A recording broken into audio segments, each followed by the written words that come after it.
Hello, everyone, and welcome back to Say Something Black Girl with Dr. J. I'm your girl, Dr. J, and I am super excited to have this opportunity again just to sit down and talk to my audience about some very serious topics. Today, I really wanted to touch upon a topic that I think is applicable really to all women, but I'm going to absolutely gear this conversation towards my Black girls. Listen, let me say something to you guys. Life can be very challenging at times. And time again, I have to tell women, particularly women of color, it's not selfish to put your mental health first. And so I want you to know that it's important that you protect your mental health. In order to do that, I think there are some topics that we just have to discuss head on.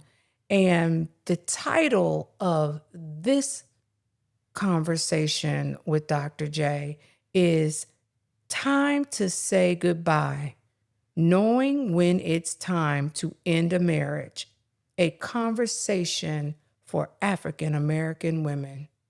Now, I know that this conversation is heavy and we have to be completely honest. What are you talking about, Dr. J? I'm intrigued. Where are you going with this topic? Well, we're talking about something many women think about quietly in the middle of the night. How do I know when it's time to end my marriage? You've probably been contemplating this decision, maybe for some, for many, many years. Maybe for others, maybe as soon as you said I do. But we have to put things into context. We have to look at our culture. We have to look at our history, our faith, our strength, our survival mindset. And you know what, Black girl? Sometimes your silence is golden. Today, we're discussing here on Say Something Black Girl why we stay longer in dysfunctional relationships. I want to give 20 major warning signs. I want to talk about the mental, physical, and the spiritual toll staying in a relationship too long can take on you. I want to address the internal battles that you might have and that uncertainty, the impact it may have on your children, how extended family, maybe your in-laws or maybe your own parents or siblings can destabilize your marriage. I hate to even say this, but infidelity that happens and maybe just chronic inconsideration.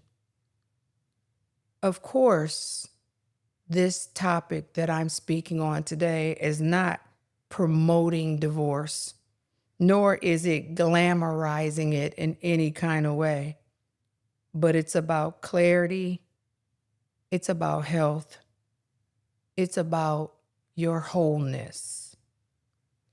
Let's start here. I mean, many Black women stay in broken marriages way longer than we should.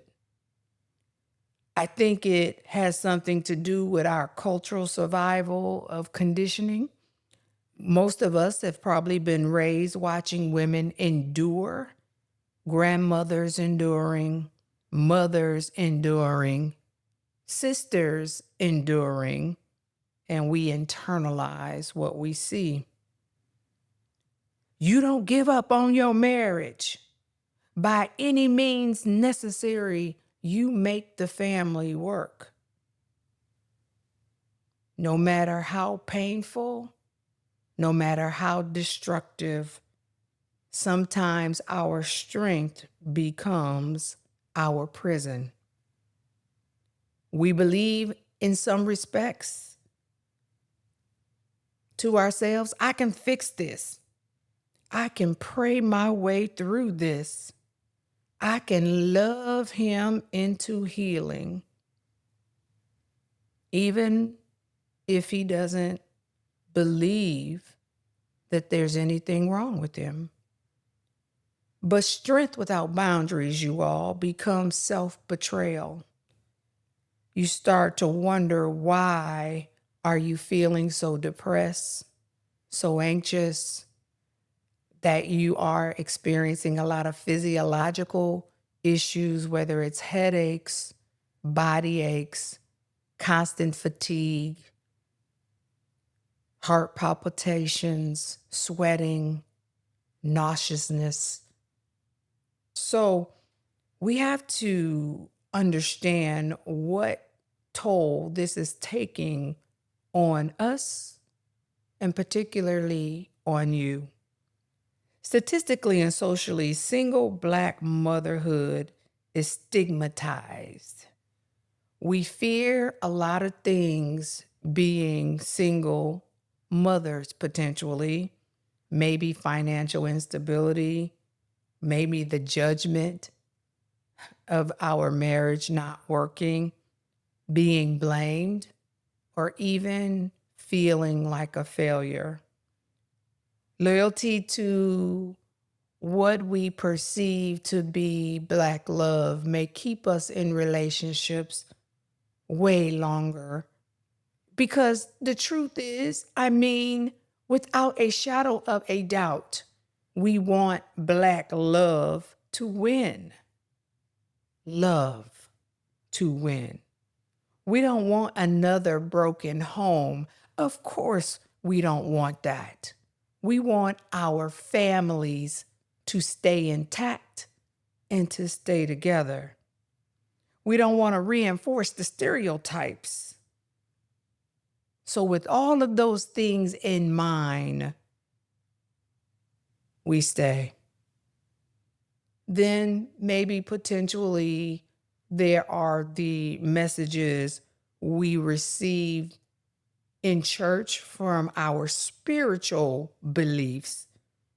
You know, many women have been spiritually pressured by things like God hates divorce, or just pray harder, or maybe you just need to submit more.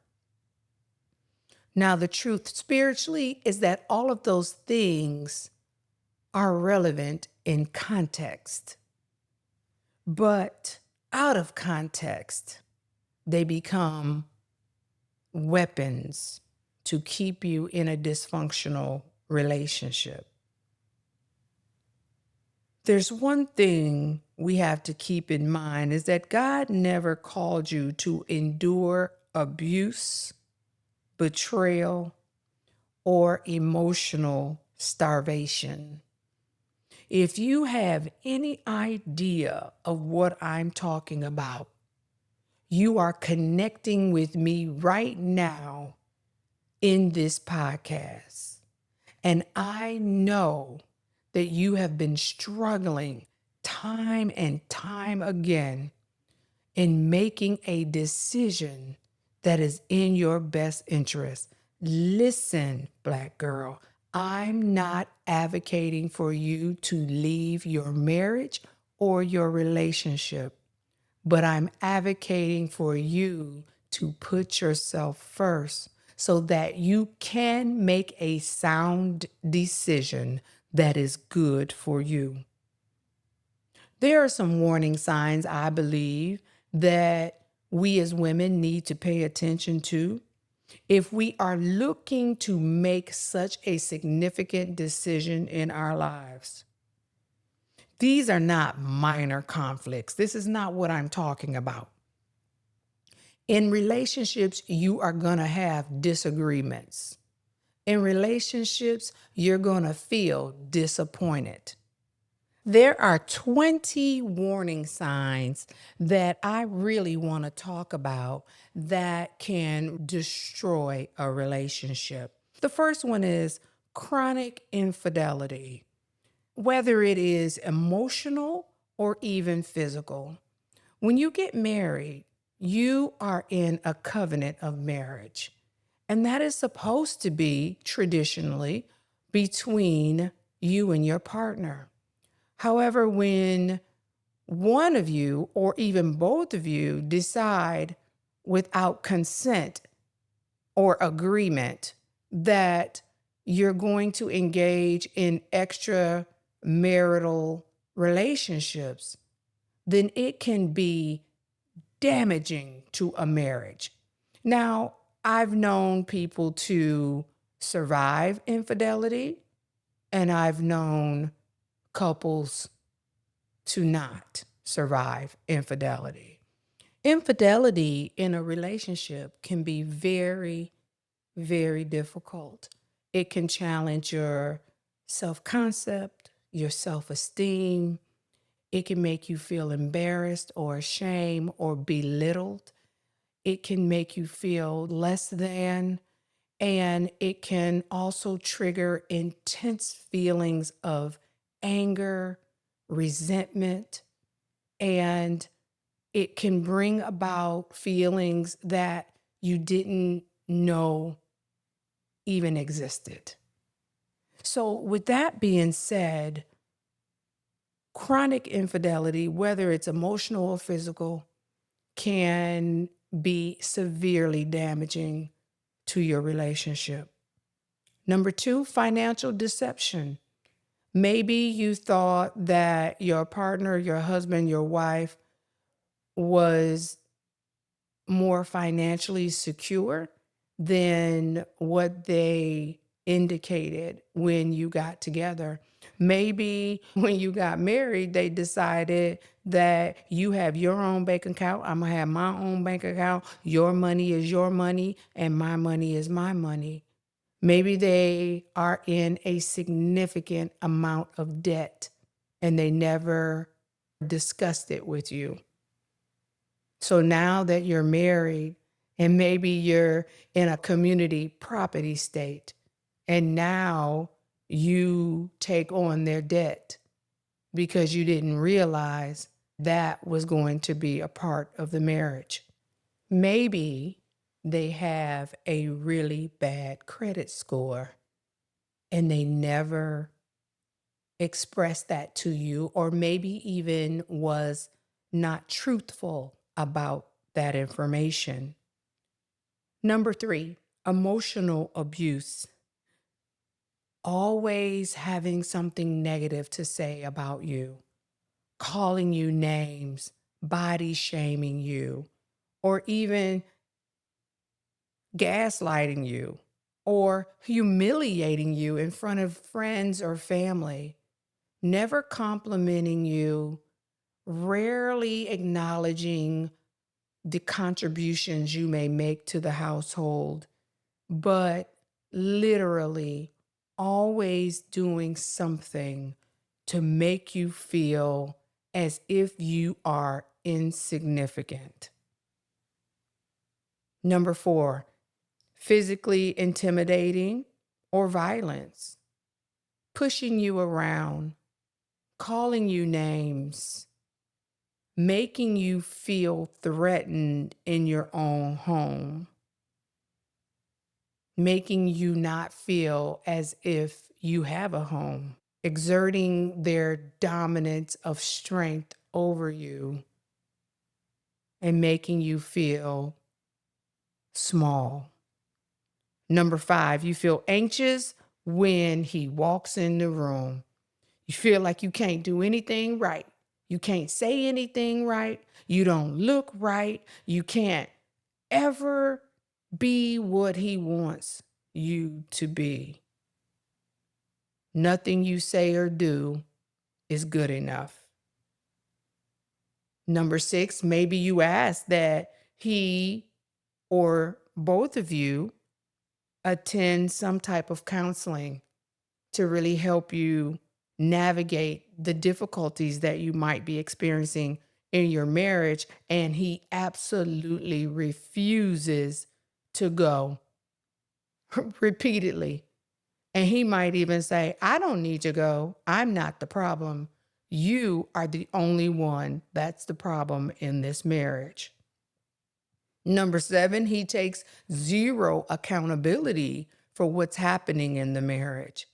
It's all your fault. It's never him. He always is right. It's you that is always wrong. Number eight, blaming you for everything. Even when he may do things that are not right, somehow he's able to shift the blame on you. And you find yourself chronically defending yourself, or you're in these arguments all the time, and it's exhausting. Number nine, chronic disrespect. Coming home whenever maybe he wants, or not even being considerate in bringing you something to eat if he's already out, not sharing anything about where he's going or who he's with, or just not even acknowledging you when you talk, not listening to you, just disrespectful in every shape, form, or fashion. Number 10, sexual coercion or withholding sex as a form of punishment, making you feel like you don't deserve to be with him, not allowing you to touch him when you want to, or to feel affection and love, that he only will touch you when he wants to be touched, and making you do things like covering your face when he's intimate with you, or telling you things that aren't true, like you smell, or you're too fat, or your hair is too short, or you need more weave, or your body doesn't feel right. Making you feel less than a woman. Number 11, addiction with no sustained recovery effort. You know, Black girl, that your husband is an alcoholic. You know, Black girl, that your husband is addicted to weed. You know, Black girl, that your husband might be popping pills or doing other things like an addiction to pornography.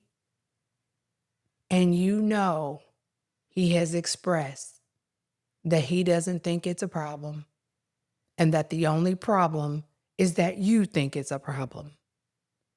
And you know how it is affecting your marriage in a negative manner, but he has no desire to engage in any kind of recovery or treatment. Number 12, public embarrassment. He doesn't hesitate to embarrass you in public, whether it's in front of your friends or your family. He will say derogatory things about you. He will talk about your cooking. Oh, you don't cook that good. Or you don't clean the house very well. Or you're not attractive enough. You don't satisfy me. There's always something he's going to embarrass you about in front of others.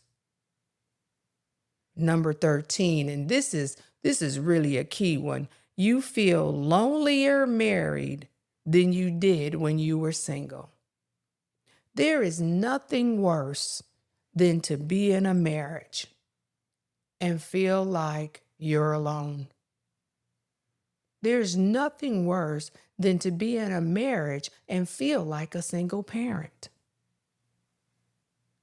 There is nothing worse than to be in a marriage and you're looking around and envying or lusting after other people in your mind because you're not getting what you need at home. Number 14, your health is declining. Black girl, stress can and will kill you. So you're starting to have problems with high blood pressure. You're starting to have chronic headaches. You're starting to have problems just with all the systems in your body, chronic pain, etc. Your health is declining. You're not sleeping at night. You're up eating, wanting to find some type of comfort that you don't get from home. Number 15, your children are afraid of him. They don't like talking to him. You'll find them isolating themselves in their room. They look at you and know that you are sad and depressed, anxious and lonely. They can see that maybe you're more agitated, irritable, and easily annoyed. Your children are afraid to talk. They're afraid to interact. And under any means necessary, try to stay out the way. Number 16, he might try to weaponize religion against you. He'll tell you that you're not spiritual, that you don't know God, that it's your fault, that the devil is controlling you because you won't submit to him, even when he hasn't done his part. And he makes you feel like you don't know God. When Black girl, I think it's important that you never let anyone shake your faith. Number 17, extended family consistently disrespects you and he allows it. He's never your protector. His mother, his sister, his aunts, his cousins can say things about you that are derogatory and demeaning, and he never protects you. He lets them say it time and time again. And you ask him, hey, your mom or your sister, they were significantly disrespectful, but he never sees your point of view. Never. Number 18, he dismisses your emotions. You can be crying and he will say, there you go crying again. You always crying over nothing. There you are upset again. There you are always looking sad. But he never acknowledges what may have triggered your reaction. Number 19, you feel like you're constantly walking on eggshells. Like if I don't do this, if I don't clean the house this way, if I don't do that.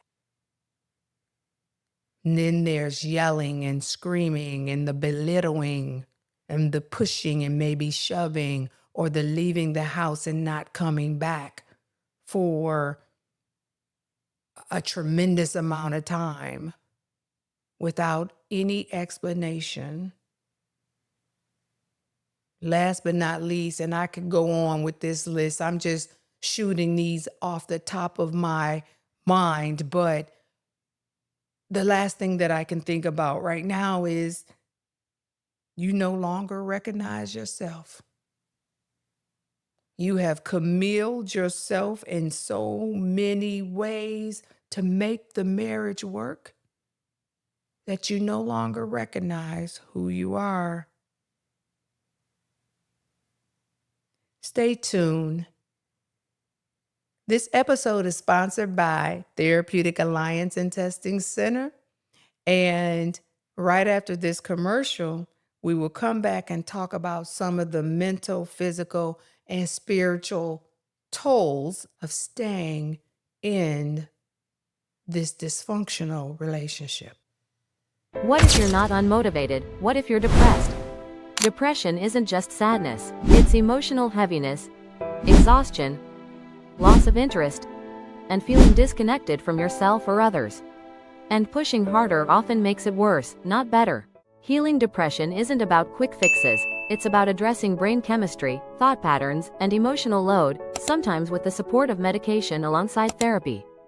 Therapeutic Alliance and Testing Center provides psychological testing and therapy supported by careful medication management when treating depression.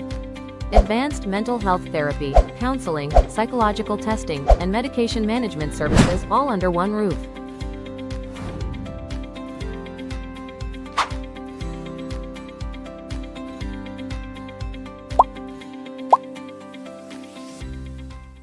Welcome back to Say Something Black Girl with Dr. J. And yes, I am your girl, Dr. J. So we are now talking about the tolls that this dysfunctional relationship may have on you mentally, physically, and spiritually. Let's talk about the mental effects. I mean, I mentioned a little earlier, but I'm going to talk a lot more about these effects. And it could be anxiety, depression, brain fog, decision paralysis, trauma responses, hypervigilance.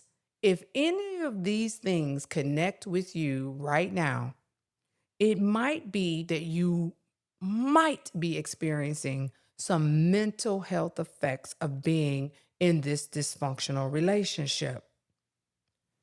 If you are experiencing some physical effects like increase in cortisol levels, your blood pressure, you can't control it. You have autoimmune flare ups. If you have lupus or rheumatoid arthritis, these things could be flared up as a result of being under chronic stress, insomnia, not being able to sleep, weight gain, or severe weight loss, migraines, headaches, gastrointestinal type of distress.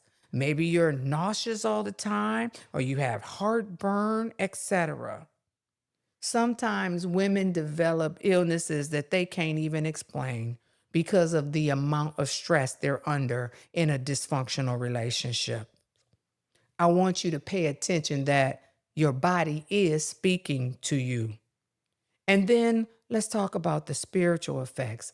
Maybe you might feel disconnected from God. Maybe you might be confused about God's will for you. Maybe you feel shame. Maybe you feel a loss of identity. Maybe you might be experiencing prayer fatigue because you've been praying and praying and praying, but maybe not listening to God's response. Maybe you're angry with God. Maybe you're blaming God for being in the dysfunctional relationship. Many women sometimes feel disappointed with God because you feel like God doesn't understand that you want peace. No. God is not glorified by your suffering. Keep that in mind. There is something that I think is really important to acknowledge, and that is the internal conflict that you might be experiencing. This is the quiet war that you're having inside. You might be asking yourself things like, am I overreacting? What if he changes? I got to keep my family together. What if I regret the decision to leave? What will people think? You hold on to this sense of hope that he will be the man he used to be when you first met him. You hold on to a dream of growing old together when he doesn't even acknowledge your presence now or takes care of you now. Truth is, you may still love him, but love alone is not enough. An internal conflict is often a sign that you are already outgrown the dysfunction because it's conflict internally. I want you to really take some time to think about if you have children in this marriage, are you trying to stay for the kids or the children? But I want you to know that your children understand that this marriage is dysfunctional. Now, if they're younger, they may not be able to put it into words, but they may start to act out. They may go to school and really have a lot of behavioral problems. But children do absorb the tension that's in the home, the disrespect, the silence, the fear, the emotional distance. Is this what you want your children to learn? Is this how you want them to perceive love to look like, or what marriage looks like? Is this what you want your son or your daughter to think that marriage is supposed to be, and this is how women should be treated?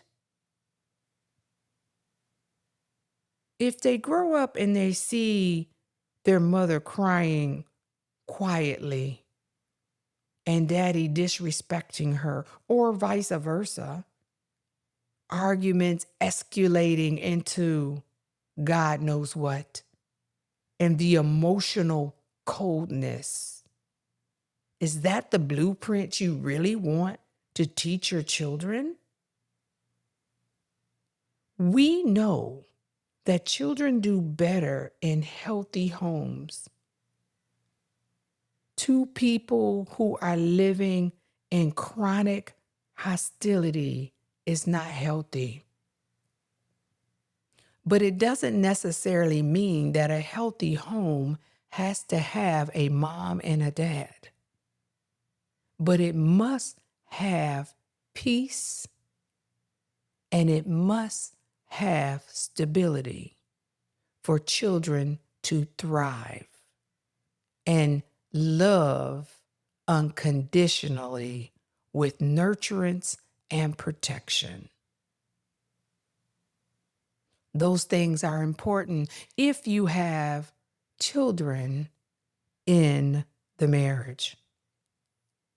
There's a piece that I want to expound on, and that's the extended family can destroy your marriage. You have to have privacy and confidentiality in your marriage, but you also have to have protection in your marriage where you are protecting each other. But more specifically, if you have family members, this is when the extended family is criticizing you, overstepping their boundaries, showing up at your house without even allowing any kind of notice. Maybe your husband knew they were coming, but you didn't. Competes with you for his attention, controls your finances. They're asking for money, he gives it to them, but takes away from your household and you need it, undermines your parenting. No matter what decision you make, he undermines your parenting in front of the children, confusing them. Your husband doesn't defend you, prioritizes his mother over you, allows the disrespect to continue. If any of this sounds familiar, then you will know that the resentment is building. We know that a marriage can't survive if it's more than just you and him. And I'm talking about additional people in the marriage. Boundaries are extremely important. And a lack of boundaries erodes the marriage. Now, I know I gave 20 points, but there are some things that I want to reiterate. Infidelity in a marriage is not always just sex. It can include emotional affairs, online intimacy, because that's a thing now. We have the power of the world in our hands on a telephone. Secret friendships you don't know about, financial secrecy you don't know about. Repeated betrayal can rewire the way in which you think about things. Chronic inconsideration may mean ignoring your needs, never planning anything with you in mind, dismissing your exhaustion, acting single when they know good and darn well they're married. Indifference can be very damaging. Not taking your likes or dislikes or what they know would make you happy into consideration at all. It's all about them. Ending a marriage is not a failure. Sometimes it's about self-respect. Sometimes it's about spiritual obedience, emotional survival, and protection. I need you, Black girl, to ask yourself a few questions. In this marriage, am I shrinking to stay? Do I have to make myself smaller? Am I constantly exhausted? Would I want my daughter to stay in this? What am I doing? Peace is not selfish. Clarity is not betrayal.